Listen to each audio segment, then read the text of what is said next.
So, out of all these items up here, splash pad, this has been something on my radar for a long, long time. And the cost was really down low, and, maybe we should have moved on it back then, but, the community wants something.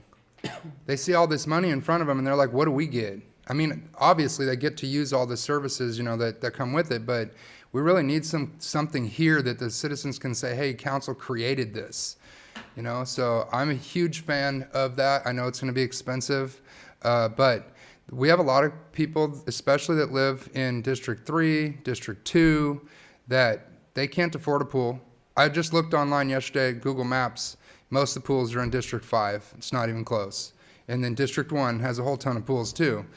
District 3 has a few, but for the most part, few and far between in areas where people that aren't going to be able to afford to get the same opportunity. In the Park and Rec, I don't understand what the dealio is with no pool ever. It seems like every year they do this thing, we're going to have a pool, and then nope, sorry.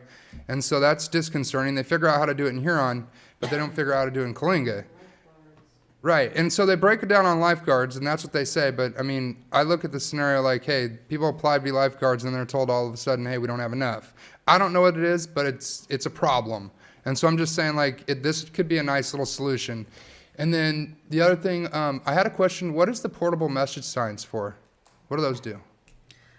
So they do a number of things. They're on trailers, and they're the electronic message board signs that we had out. They're like Caltrans signs that we had out on the entrances of town last time about COVID.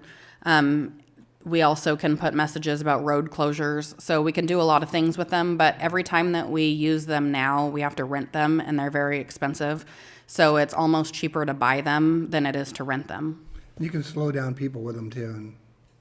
So I'd say that's actually a great idea as well.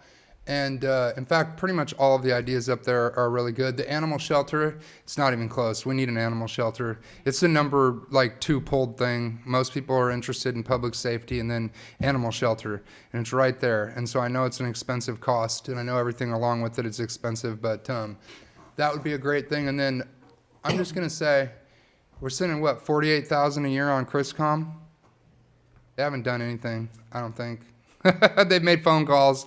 I would say spending that $15K each year on the chamber, it's only $15K. It's not $48K.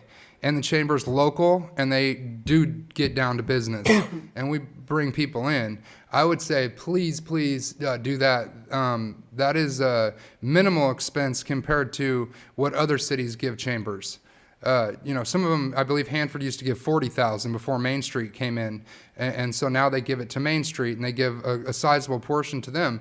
But the Chamber of Commerce does a lot of work for the city of Coailinga that's not in the forefront. They're like the welcome center, and I'll have to say that Scott has been doing an amazing job at that, and we have a great board, and we're really trying to get things stable and to keep things moving. But a nice idea, and it used to be that the city would rent them a building for, dollars. They didn't have to pay rent or anything like that. And then I believe they gave them a little bit of a stipend as well. But I think that would also be a great idea. And then the dog park. In fact, you know what? To be honest with you, I know you guys don't. I just been saying, hey, you know what? We don't want to go broke, but all that stuff up there is well needed for the community. So just my spiel.